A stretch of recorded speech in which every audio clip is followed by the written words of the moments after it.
აი იტალიიდან რაც ჩამოვედი, იმდენი რამე დამიგროვდა და ისეთი სიგიჟეები ხდება უკვე ამ ქვეყანაში და განსაკუთრებით რუსთაველის გამზირზე, რომ აი იმდენი სალაპარაკო დამხვდა და იმდენი რამე გელით, რომ აი საიდან დავიწყო ეგ აღარ ვიცი, მაგრამ მეგობრებო, განსაკუთრებით მნიშვნელოვანია აი ეს, რასაც ჩემგან ხელმოაჩინოთ თქვენ ხედავთ. ეს არის სპეციალური საპარლამენტო კომისია შექმნილი 2008 წლის ომის დანაშაულის საკითხზე.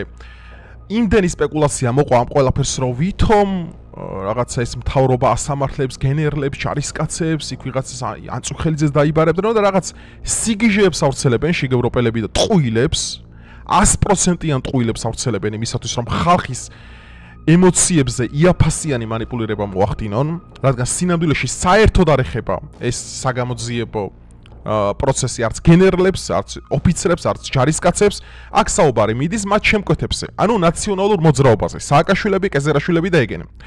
ეხლა მე დავიწყებ ვიდეოს, მეგობრებო, აი თავიდან ბოლომდე ყურადღებით მისმინეთ, რადგან მე უნდა თქვენ გითხრათ და ფაქტებითა და არგუმენტებით განახოთ, ვინ გაყიდა საქართველოს 2008 წელს და მაქამდე რუსეთის ფედერაციაზე. ოფიციალური მტკიცებულებები, ყოველგვარი რაღაც ინტერპრეტაციებისა და ყოველგვარი ემოციური ნებებისგან თავისუფალი სუფთა სახის ფაქტები. მაგრამ სანამ გადავიდეთ ვიდეოზე, გთხოვთ რომ დაალაიქოთ, გამოიწეროთ ეს არხი, ასევე გაუზიაროთ მეგობრებს, რადგან ახალგაზრდებმა ბევრი რამე არისიან, ჩემმა ტოლებმა და ჩემზე პატარებმა განსაკუთრებით, ასე რომ ვიდეო კარგად გადააზიარეთ. დავიწყოთ. ცოდით რომ მინიმუმ 4 აგვისტოდან იმ რეგიონში მოსახლეობას აქვს ეგზისტენციური საფრთხე და თუ კი იცოდით, შედგა თუ არა მსჯელობა, რომ მახეში არ აღმოჩენილიყო ჩვენი მოსახლეობა, რომელთანგან უმრავლესობა დაიღუპა და ხშირ შემთხვევაში დაღუპულთაგანი არ იყო ბრმატყვით გარდაცვლილი დახვრიტეს. რაც შეეხება გაფრთხილებას, ეს ჩემი პირდაპირი ფუნქცია არ იყო, როგორც თქვენ გესმით და საგარეო საქმეთა მინისტრი იყო ეს 2008 წელს და ამბობს, რომ ეს ჩემი პირდაპირი მოვალეობა არ იყო, რომ ხალხი გაფრთხილებული არ იყო კონფლიქტის ზონაში და როგორც ზელენსკიმ 2022 წელს მიატოვა საკუთარი ხალხი და ამ ყველაფრის შემდგომში არესტოვიჩმა ესეთი ახსნა მოუპოვა, რომ ჩვენ რომ ევაკუაციის ბრძანება გაგვეცად, ამის სტრატეგიულად შეცდომას დაუშვებდი და როგორც ზელენსკიმ შეახოცა საკუთარი ხალხი და განწირა, მით უმეტეს ის დრო არის, როდესაც კავშირგამბულობა, კომუნიკაცია და ეგენი არ არის განვითარებული და ინტერნეტი საერთოდ რომელიც სამყარო ეს ხალხისთვის ცნობილი არ არის, სხვადასხვა 2008 წლის ომში ეს პრობლემა ჩვენ ჯარისკაცებს ქონდათ, რადგანაც არ ქონდათ სახელმწიფოსგან შესაბამისი ლოჯისტიკური, ესე თქვა, აპარატურა გადაცემული, ის შინდისის გმირების სამწუხაროდ ჩვენი გმირები სწორედ მაგას შეეწირნენ, რომ არ იყვნენ სპეციალურად აღჭურვილი შესაბამისი ამ ტელეკომუნიკაციებითა და ინფორმაციის გადაცემით, რადგანაც ხა მტრის ზურგში როდესაც არის და როდესაც ალყას მტერი გარტყავს, შენ ინფორმაცია უნდა გადასცერო სხვა ბატალიონმა, ან დახმარება გაგიწიოს, ან ევაკუაცია შეუწევს ხელი. ანუ ესეთი რაღაცეები კონფლიქტის ზონაში არ იყო მომხდარი. და ამ ყველაფერს თავი გავანებოთ ხალხო, პირდაპირ ეთერში 2008 წელს ერთ-ერთი გენერალი გამოსული იყო და პირდაპირ ადგენდა გეგმებს, ესე კამერების წინ, როდესაც მტერი სახელმწიფო, ანუ ამას უვიცობა კი არა, ამას ქვია ბოროტება. პირდაპირ ღიად სტრატეგიულად საქართველოს არმია რა მანევრს გააკეთებდა, პირდაპირ ეთერში გადაიცემოდა. ესეთი შეცდომა დაუსვა შარლ დე გოლმა, როდესაც წიგნი დაწერა, როგორ დავიპყროთ საფრანგეთი ტანკებით და ფაშისტებმა მოახდინეს სწორედ ამით ოკუპაცია.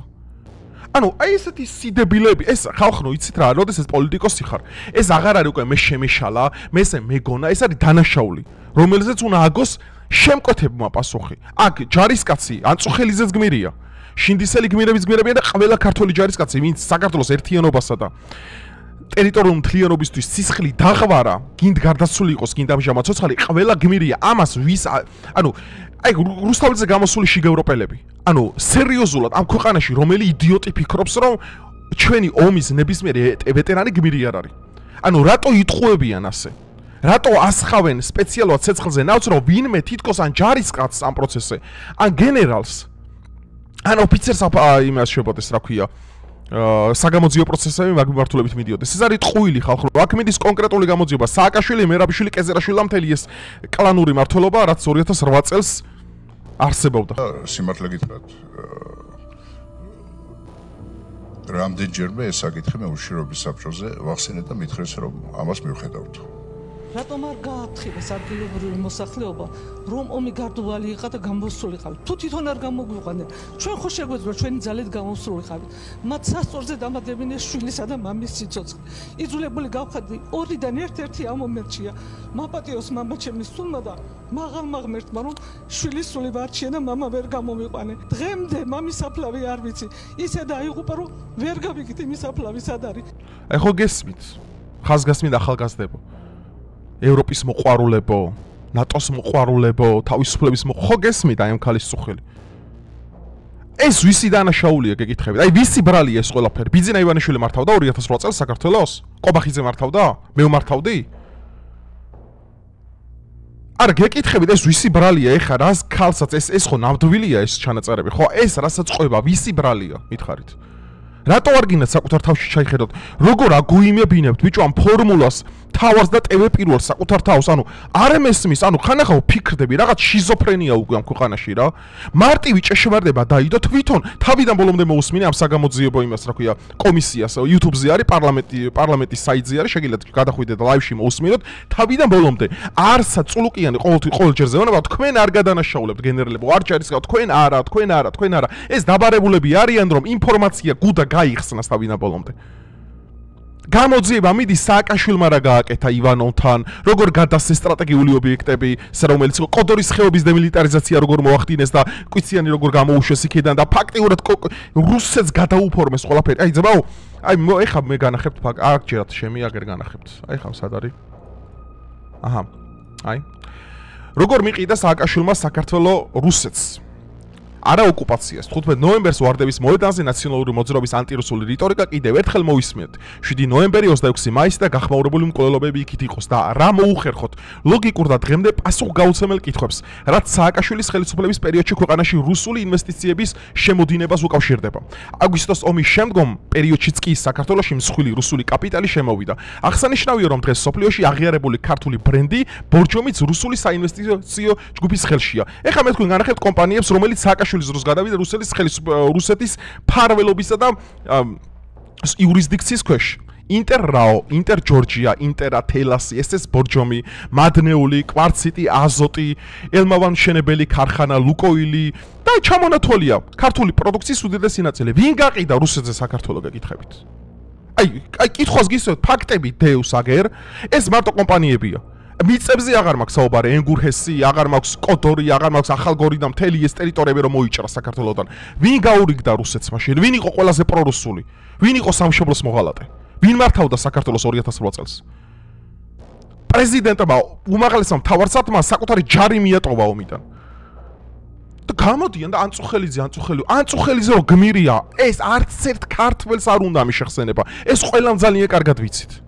მაგრამ ანწუხელიძე რომ მოკვდა და რაც დაემართა, ხო როგორც მოკლეს რუსმა ოკუპანტებმა, ხო? ვისი ბრალია ეს ყველაფერი? ვინ გამოიწვია ეს ყველაფერი ეს პროცესები?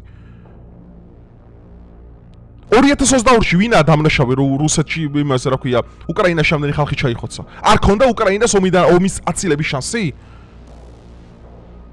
აი ამაზე მიდის გამოძიება.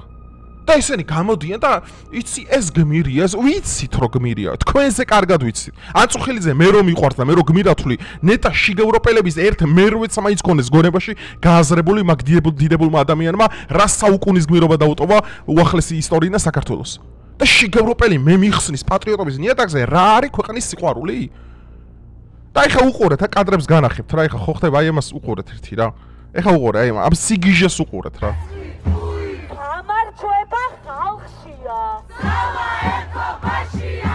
გამარჯვება ხალხშია. და თქვენ გინდა დამაჯეროთ რომ აი ამ ცანცარ პეტროვიჩებს ამ USAID-დან მართულ სამშობლოს მოღალატეებს აი გონში საერთოდ რო არ არის, აი პოლიტიკა რა არის ამათვის ისევ როგორც შევით ჩინური. რომ ამათ გონებაში ხა ანწუხელიძე ჯერ გმირია საერთოდ. და საერთოდ ნაფიქრი აქვს რა მოხდა 2008 წელს. ამერიკამ კოსოვო რო აღიარა და რუსეთის გლობალურად არ უკითხე არ იმას შვებიან აკვირდებიან ამ პროცესებს. მართლა როდემდე უნდა ვითმინოთ აი ამ იდიოტების ხალხანო გეკითხებით აი ამ იდიოტების გამოსვლა. აი დააკვირდით უბრალოდ აი გული მერევა, გული მიწუხდებოდა ამას რო უსმენდი. ასეთი დემაგოგია და ესეთი ტყუილები როგორ შეიძლება, მაგრამ ეს ახალგაზრდებიც რანაირები არიან, თუ როგორ შეიძლება აი ამან დაგაგოიმოს, აი ამან დააკვირდით რა. ერთობ ტიპი ერთობა გეკაიფობს იმენა ძალიან ერთობაში დააკვირდი ერთი გამარჯვება ხალხშია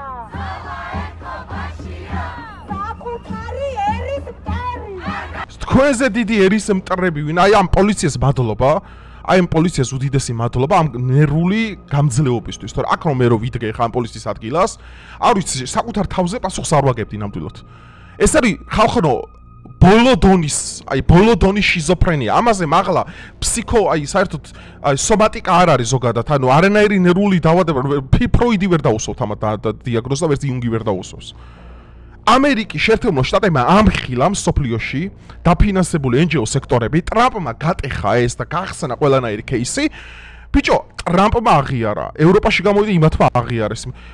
რა ამ დალოცვილებს მეტი რამტკიცებულება უნდათ, რომ იყვნენ გაყიდულები. Დამდენი წლების განმავლობაში სხვადასხვა არასამთავრობო ორგანიზაციები ღია საზოგადოებიდან სოროსის ფონდებიდან დაწყებული დამთავრებული USAID-მდე ფინანსდებოდნენ იმისათვის, რომ ანტისახელმწიფოებრივი ინტერესები გაეტარებინათ ქვეყანაში. მიყავდა და ბრიუსელში ზრდიდნენ მონებს. ჩვეულებრივ ტვინგამორიცხილ მონებს. ესენი პროპაგანდაზე ვის ელაპარაკებიან საერთოდ. მარტივი ჭეშმარიტება ვერ გაუგიათ, რომ საგამოძიებო კომისია, რომელიც პარლამენტში შეიქმნა, ემსახურება შემკვეთების გასამართლებას და არა არც ჯარისკაცების, არც გენერლების, არც ოფიცრების და არც სამხედრო წოდების არც ერთი მუნდირის მქონე ადამიანის. აი ამის გაგება ესეთი მაგრამ რთულია შიგავროპელისთვის. მას ტვინი თავში არ აქვს.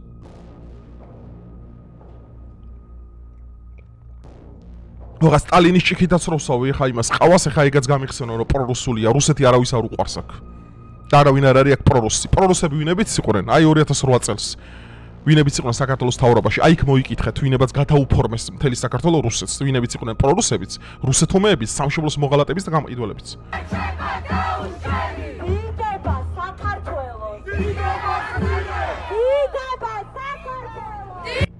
ეს არის შიზოფრენია ხალხო როგორ მეცოდებიან მე ესეთი ღამერთო აი მართლა მინდა რომ აი ერთ სანთელი დავანთო ამ დღეებში სვეტის ხოველში წავიდე მე ვილოცო ამათ ფსიქიკაზე ანუ ამათ მართლა ჯერათ ეხა რომ რასაც ისენი ლაპარაკობენ ეგ ეგრეა არა ესენი მე კიდევ ერთხელ ვამბობ აი მთავრობას მე უწოდებ სანამ ესენი არ გასამართლდებიან სანამ არ დაიჭერთ აი ვაშაძეს ნაირები და მთელი შემკვეთები ვინების მონაწილეობდნენ რუსეთთან სანამ ამ სამშობლოს მოღალატეებს არ დაიჭერთ სამშობლოს ღალატს როგორც კანონს არ აღადგენთ და ესეთებს საერთოდ არაკონსტიტუციურად კი არა პირდაპირ ვირისაბონოში არ გაუშვებთ სანამ თქვენ უფრო დიდ ყურადღებას ახალგაზრდებს არ დაუთმობთ და ესეთი ტვინ გამორეცხილი ეხა როგორც იყოს სად არის აი ესეთი ტვინ გამორეცხილები მეინსტრიმს ანმეთ შეგიქმნიან სანამ თქვენ არ გამონახავთ საკუთარ თავში ძალას რომ გამოიხედოთ ესეთი ახალგაზრდობისკენ აი ესენი შექმნიან მეინსტრიმს ქვეყანაში და იცოდეთ რომ ეს მოხდება ესენი კიდევ ბევრი ფული ჩაიდება მაშინ უგონიათ რომ ამით რამე მთავრდება deep state ეხა ერთ ადგილს დიფხანს ბრიტანეთში აგერ საფრანგეთი ბრიტანეთი გერმანია არის deep state-ის შეულებრივი ეს არ არის პატარა ძალა ეს არის ძალიან დიდი ძალა რომელიც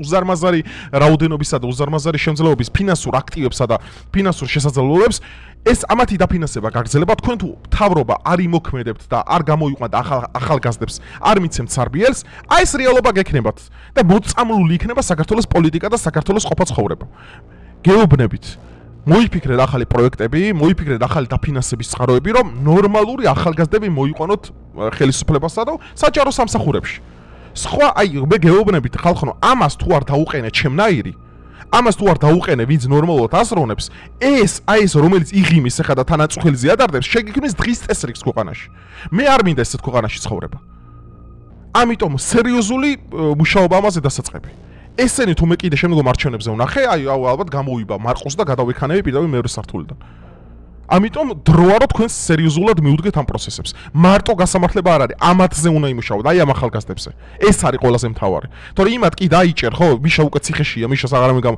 აი ამათზე უნდა იმუშაოთ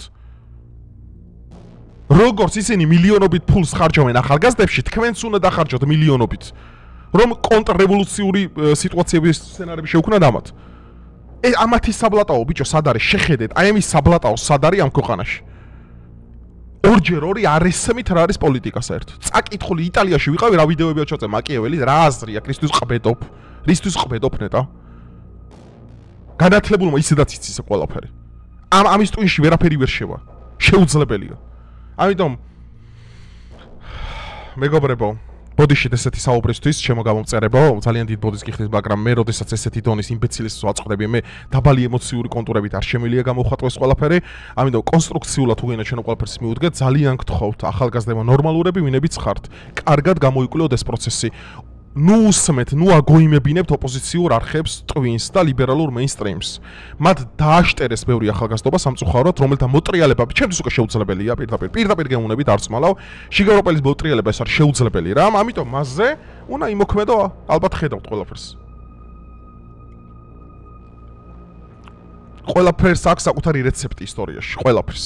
ადამიანი, რომლის მოტრიალებაც შეუძლებელია, რეცეპტი ყოველთვის არსებობს ამის დროებით.